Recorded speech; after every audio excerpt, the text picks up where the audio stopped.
Tunawasalimu tena kwa jina la Bwana wetu Yesu Kristo. Tunashukuru tena Mungu wa mbinguni ambaye ametuwezesha kuwa hapa, ambaye ametupa hii neema tena ya kuwa hapa kwa huduma hii ya Gospel Gazette Ministries. Na wewe ambaye uko unanifuata kwa sasa, acha Mungu wa mbinguni akubariki. Muda uliopita tulikuwa hapa na niliongelea vitu vitatu. Nikaongelea mkono wa Mungu na nikaongelea hatua tatu ya mkono wa Mungu. Hatua ya kwanza yenye niliongelea ilikuwa juu ya sheria. Hatua ya pili yenye niliongelea ilikuwa juu ya jugement wala hukumu. Hatua ya tatu yenye niliongelea ilikuwa juu ya neema. Na hapa kuneema niliongea mengi, na njoo nafasi kwenye nilishimamia siku nilikuwa hapa. Lakini kwa hii neema tena ambayo tumepewa na Mungu kuwa hapa, acha niendelee kuongelea juu ya neema. Na mimi najua una mahubiri, mafundisho umeshawahi kusikia juu ya neema, lakini hata hii pia itakubariki. Inawezekana hata zaidi ya vile ambavyo ulikuwa unafikiria neema. Kitu kia kwanza kenye utanielewa wako, wala kabla tujaenda mbali, utafungua Biblia yako kwenye huko mkitabu cha Wakorintho wa pili sura yake ya 9 mistari yake ya 8. Wakorintho wa pili sura yake ya 9 mistari yake ya 8.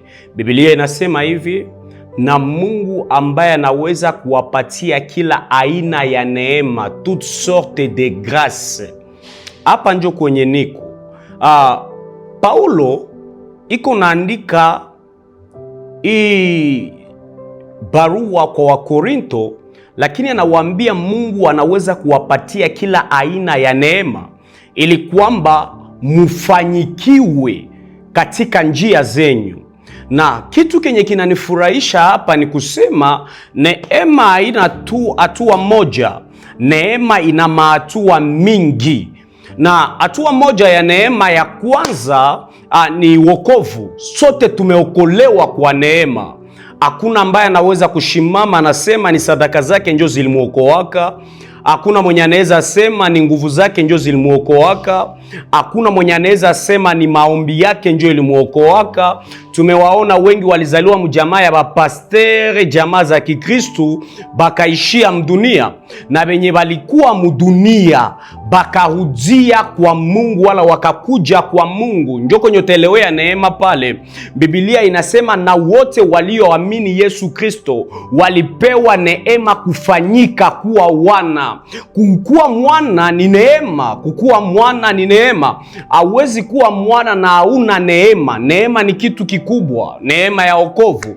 Sote tumeipewa, sote, kila ambaye atakayeamini. Na mwenye yeko unakunya pombe sai munganda, na mwenye yeko unafanya uzinifu sai, na mwenye aliiba jana, na mwenye aliua jana, shie bote hata akiamini sasa, we unaweza bakia unamchukia, we unaweza bakia unamuweka kuro. Neema ya wokovu itaingia juu ya maisha yake. Lakini haiko pale njo kwenye ndakuwa zaidi siku ya leo. Na siwezi ongelea neema kama au kuelewa sheria. Na kukipindi yenye ilipita unaweza enda kuifuatilia, utasikia niliongea sheria namna gani. Sheria ni hali mojawapo yenye ilifanya mwanadamu ajue mipaka yake, wala mwanadamu ajue udhaifu wake. Sababu sheria haikuja kutuelewesha nguvu yetu, lakini sheria ilikuja kutuelewesha mipaka yetu na udhaifu yetu.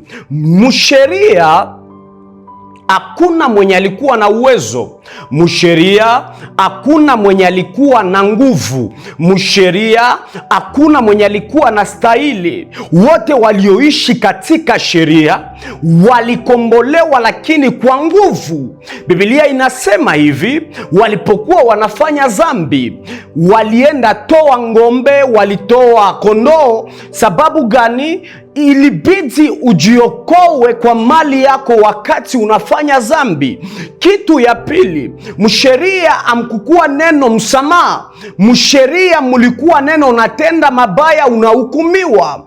Hii neno msamaha Kwa nini nasema haikukuwa msheria? Mtu alipokuwa naenda toa sadaka, zambi zake hazikukuwa zinasamehewa, zambi zake zilikuwa zinafunikiwa. Lakini katika neema, zambi zetu hazifunikiwake, zambi zetu zinasamehewa. Neema haiko njoo inatufanya tukue bazaifu, lakini neema inapasha kutufanya tukue na majibu zaidi kuliko walioishi chini ya sheria.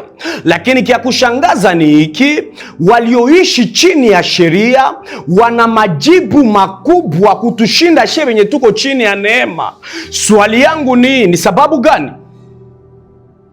Pourquoi wenye waliishi mu Ancien Testament biko na mareponse na balikuwa na mareponse zikubwa kuliko shie wenye tuko mu Nouveau Testament? Japo shie wenye tuko mu Nouveau Testament wala mu Nouvelle Alliance tuko mie positione kwenda mbali wala kufika mbali mu maisha, mu huduma, mu kila kitu. Yesu ye peke ndio anasema, na mkiamini mutatenda zaidi yangu. Lakini kia kushangaza, hata zaidi ya Elia tuyatenda, hata zaidi ya Elisha hatuyatenda, hata zaidi ya Gideoni hatuyatenda, hata zaidi ya Samueli hatuyatenda, hata zaidi ya Daudi hatuyatenda. Sababu gani? Tumeelewa neema mubaya, tumeipokea neema mubaya, tumefundishwa neema mubaya, tumekamata neema mubaya. Wengine wamekamata neema njia mojawapo ya kusema tutalala masikini tunalamuka tajiri. Sijui ile neno imetokea wapi. Mungu afanyake mtu tajiri bila kutumika. Neema itakufundisha kufanya kazi, sababu Biblia inasema hivi, ndabariki kazi ya mikono yako. Neema ndio tuko tunakutana vijana benye omwe baende bashinde kukanisa, baende bashinde kukanisa 7 jours seke biko banaomba, me basiende tafuta makazi. Omwe baende baombe 7 jours seke kumilima, me basiende tafuta maisha. Na inatufanya tunakuwa na vijana benye banazania upako yenye biko banatafuta kwa njia ya maombi njoo itawafanya waende mbali kimaisha. Meacha nikwambie, hata Mungu si kiziwi, Mungu si kipofu. Mungu hawezi tia upako yake kumaisha ya mtu mwenye ana vya kuifanyisha. Sababu upako ni mission. Upako ni misio yenye Mungu anakupatiaka kwa kufanya kazi fulani. Na mkila hatua ya maisha kuna upako inayoendana na ile hatua ya maisha.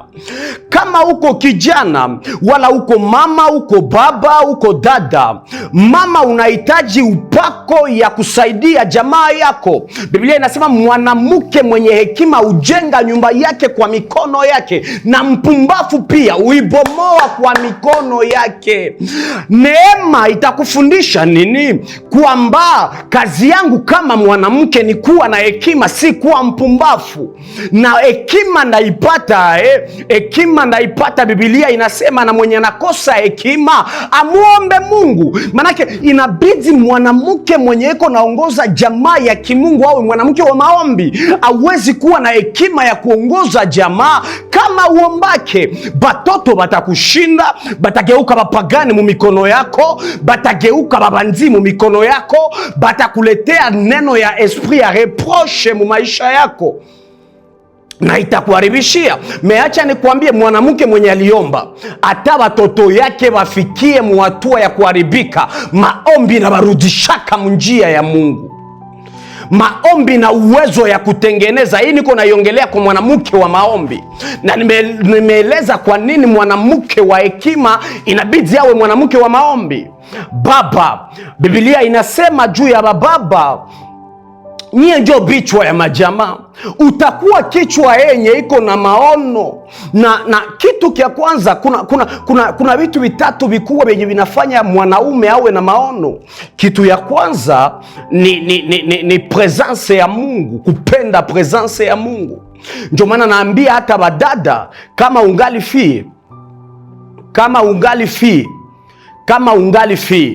na uko na mwanaume mwenye apenzi presence ya Mungu, haiko mwanaume wa kwenda naye mu maisha, ni probleme kule kesho. Biblia inasema kia kwanza kenye Mungu alipatia Adamu ilikuwa ni uwepo yake. Mungu ana bezwe kwanza mwanaume uende utafute maisha. Iko kwanza ana bezwe umujue. Sababu Mungu ni baba, hawezi kuwa baba na uyajua baba wa kweli. Kitu kia pili kenye kinafanya mwanaume awe kichwa ya maono ni kitu hiki kenye utaelewa, ni kazi. Kazi wanaitafutaka. Hawezi tu lamuka kesho vinakuwa vinashanje. Nono, misiamini kubile vitu. Hakuna mtu mwenye utakutana naka na anakuambia nililalaka masikini nikalamuka millionnaire. Ça n'existe pas. Kila mtu iko na historia ya kwenye alianzia na kwenye iko. Mali yenye haina historia ni ya kifumu. Mali yenye haina historia ni ya uchawi. Shetani tu ndio anaweza kuambia nipatie mama yako na kesho asubuhi alamuka kitandako na yala pesa. Kwa Mungu sote tuna historia. Inabidi mwanaume hawe wa kutafuta kazi. Ukipenda presence ya Mungu inakueleweshaka nini unapasha fanya, na ile kitu yenye unapasha fanya inakupatia trajectoire ya maisha. Leo wanaume tunafanana, hatuna kwenye tuko tunaenda jua, hatuna venye tunafanyaka. Tunaelewa neema mubaya. Unazania neema ni njia mojawapo yenye itakukamata inakupeleka tu mu maisha. Unakuwa unakutanana na batu wenye walitumikaka banakupatia byabo kubure. Unakutanaka Najua kwamba wengi muna ile neno ya kusema neema ni kitu ambacho hukustahili. Okay, sikatae neema ni kitu ambacho hakustahili. Ni definition tu ya parti ya neema. Definition ingine ya neema. Neema ni kitu ambacho ulicho kistahili. Pourquoi mimi nasema hivi? Yesu anasema hivi, tokea wakati ya Yohana mpaka sasa ufalme wa Mungu unapatikana kwa nguvu na wenye nguvu ndio wataiteka. Ni kusema nini? Kama benye nguvu ndio watateka ufalme wa Mungu, sote tutaingia mbinguni kwa neema. Tuliokolewa kwa neema. Tuliokolewa kwa neema. Kama maisha yako haikutimiza mapenzi ya Mungu hapa kudunia, kuzimu unaenda ndugu yangu. Manake tutaingia mbinguni kulingana sasa na maisha yenye tuliishi après kuokoka. Paulo anasema hivi, je traite durement mon corps, naisulubisha mwili yangu. Utaelewa hii kitu, kuishi na mwili ya zambi haiko michezo. Kuna bitu tunakatala, kuna bitu tunaepuka, kuna bitu tunakimbia. Ndio tungali muneema mekuko kazi yenye uko nafanya. Wanawali 5 wapumbafu na wanawali 5 wenye hekima, bote walikuwa ba vierge, bote walikuwa batakatifu. 5 balikuwa babiwerewere na 5 walikuwa na akili. Abakukosa enda mbinguni juu balikosa utakaso, hapana. Balikosa kufika mufete ya bwana harusi sababu balikuwa abana akili. Akili ni sacrifice. Ndio maana tuko na baduru na tuko na watu wenye abiko baduru. Kwa nini mimi naenda huku? Mimi nataka uelewe kwamba kwenye tulisoma Wakorintho wa pili sura yake ya 9 mistari yake ya 8, na Mungu atawapa aina zote za neema. Aina zote za neema. Sasa njoo nini?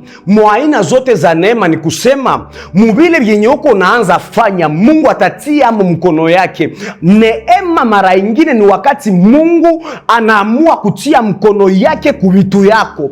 Mungu akideside kudepose mkono yake kuvitu yako, Mungu akideside kudepose mkono yake kumaisha yako, kubatoto yako, kubiashara yako, kuvitu yako, hakuna kenye kitakatala. Aina za neema. Mtu alienda tafuta kazi, Mungu anampatia kazi kwenye alikuwa anazania kama hawezi pata kazi. Ile ni neema. Kazi haikumkuta mnyumba, alitoka kwanza akaenda tafuta. Mtu anasema trop c'est trop, mie na huduma yangu hatutaishia hapa, mimi najitega maombi, mimi najitega mafungo, najitega neno. Ndio amesakrifie quelque chose, kisha muile mafungo mkono ya Bwana na kena ikala yule ya maombi na yule ya sakrifise yake, anatoka mule anakuwa mwengine. Ile ni neema yenye ilikutanana na sakrifise. Mama mwenye analamkaka kila asubuhi wala baba kwenda kutafuta, atana vya kupata wala kukua wa kupata, mkono ya Mungu inaingia yule ya ile kuraje yake, inamupatia kwenye alikuwa anazania kama hawezi pata. Njoo neema niko naongelea ile. Mtu mwenye alisema bazazi yangu walishaka kufa, nilipata wa kunisomesha, sitacheza na masomo. Anaenda soma, kwenye alienda soma, anamaliza masomo kwa jasho, lakini apre kumaliza masomo akwenda tutafuta kazi, mkono ya Bwana inaingia yule ya vitu yake, kazi inapatikana. Njoo neema niko naongelea ile yenye Mungu anadeside kutia mkono yake yule ya maisha yako wala yule ya vitu yako, ili kwamba akupeleke hatua zaidi ya kawaida. Neema ni nini kwa msemo wengine? Neema ni table ya multiplication. Neema ni table ya multiplication. Neema njoo ina multipliaka. Neema njoo ina multipliaka kila kitu kenye unaweza gusa. Muneema njoo unaweza kuwa na juu ya courage, juu ya discipline inazala 8. Neema haita kufikisha mbali kama hauna courage, discipline. Ni bitu biwili vyenye unapasha kazi yako, courage na discipline. Mungu iko na besoin aende na wewe mbali. Balisha kutabiria mana unabii mingi sana kwa maisha yako. Mekenza hii haviatimia. Balisha kuambia wenjo kichwa wa jamaa, meangalia sa kichwa wa jamaa. Kwanza wepeko kijiangalia unaelewa kwanza niko mbali na kukua kichwa ya jamaa. Unabia kichwa wa jamaa uko nayo venta. Wenjo Estere wa jamaa, yenyo angalia sa Estere wa jamaa. Estere wa jamaa, barafiki yake wote ni bavuta bangi. Estere wa jamaa anapatia kila mtu nimero. Motari akimulomba nimero anamupatia, wa masambusa anamupatia, wa verni anamupatia. Maana benye banaona stati yako, amuna hata mfalme ya Suero umoya mwenye anaweza kugeuza Estere wa jamaa. Angalia sasa Daudi wa kizazi. Daudi wa kizazi mwenye anaenda kaishinde kwa cheza biari. Daudi wa kizazi mwenye anashindake kwa cheza PlayStation. Sikatale kama kucheza ni mubaya, lakini kishapitisha hatua inakuwa vibaya. Balisha kuambia wenjo Estere wa jamaa yenyu, sujiheshimu, inabidi ujiheshimu. Anza ongelesha watu benye ni ba maana na benye banawaza sa watu wazima. Katala watu benye abana maana. Epuka watu benye abana msimamo. Epuka watu benye abana maono. Njoo itakufikisha kukua Estere. Waza kama Estere angelikuwa mwanamke mwenye, waza kama Estere angelikuwa kama mwanamke mwenye alikuwa naongea na kila mtu mu quartier. Estere angelikuwa na wa ex 50. Wala Estere angelikuwa kalisha lala na kila mwanaume. Asuero angelibeba nini? Estere alikuwa na ile nguvu ya kia na mke ya kifalme. Jo alikuwa najua apare mfalme ya Suero hakuna mwingine mwenye anaweza sema kujina yangu. Masere, unataka ukue royal, ishi maisha ya ufalme, ishi maisha ya umalikia. Kataa maisha ya utumwa. Kaka yangu, hata vitu haviaitika leo kuwa na shwa za kifalme. Ndio, usitie kila mtu mu maisha yako. Usitie kila mtu mu repertoire ya maisha yako. Uliitwa kuishi muneema. Neema haiko njo raison ya kukufanya ufunge mikono. Mungu atabariki ile hatua moja yenye utapiga. Biblia inasema na mwana mpotevu alipokuwa narudia kwa baba yake, alipokuwa bado angali njiani akipiga hatua, baba akaja akamkimbilia. Mungu iko na besoin ya watu wenye watapiga hatua naye wakutane muile hatua yabo. Njoo watu wenye Mungu iko nabo besoin. Biblia inasema na kwa mbali Abrahamu akaona wageni, akashimama kwenda kuwakaribisha, wakakutana njiani. Ulishafanya paa gani ili kwamba neema ionekane? Usiudharau mwanzo mdogo. Kama ni kuchuruza kalanga, churuza hayo, ikiwa ndani neema ya Mungu itaenda mbali. Kama ni kuchuruza mapapa, churuza hayo, ikiwa ndani neema ya Mungu itaenda mbali. Kama Mungu amekuambia anza huduma hata na mtu mmoja, we anza tu, usiangalie mikro iko wapi, ngoma iko wapi, we anza, atakutanana na wewe njiani. Mungu anakutananaka na watu wake njiani. Daudi alikuwa wako neema mea kujua kamba kwenye anabepeleka chakula anaenda tengeneza nyimbo ya mupya yenye batanza muimba muinchi. Banaanza imba Daudi aliua yake 10,000 na Sauli yake 1,000. Nini ilifanya vile? Daudi angelibakia mupori, angelikatalia baba yake, sitapelekea wale wakubwa wangu chakula, juba abakufurahiaka siku nilipakaliwa mafuta, na maisha yake angelibakia vile vile. Tunapopiga hatua, Mungu naye anapiga hatua kwa maisha yetu. Fanya hatua leo. Piga hatua. Fanya hatua leo. Utaona kenye Mungu atafanya maisha yako. Kama ni $100 njoo uko nayo, na uko nasikia kama kuwe kuna upako ya uchuruzi, tafuta hata binye ile $100 itaweza churuzi. Hata ni mapapa 4, hata ni mapapa 5, wewe langula tu. Hii niko nakwambia, utakutana na Mungu njiani.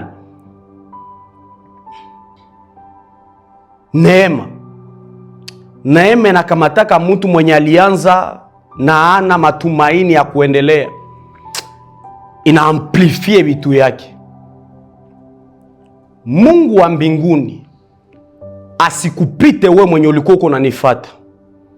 Hii neno ya siku ya leo isikupungukie. Uende na uone neema ya Bwana, uende na uone mkono wa Bwana. Mubile vyenye utaanza fanya vidogo, uone Mungu ndani. Mubile vyenye utaanza fanya, uone Mungu ndani. Katika mambo yako yote, uone Mungu ndani. Hii ni Gospel Gazette Ministries. Usisahau kulike na kushare kwa watu wengine, na kucomment pia, na kualika watu wengine kufata hiki kitu, hii maneno ya Mungu, ili kwamba mubarikiwe nyote kwa pamoja. Amen.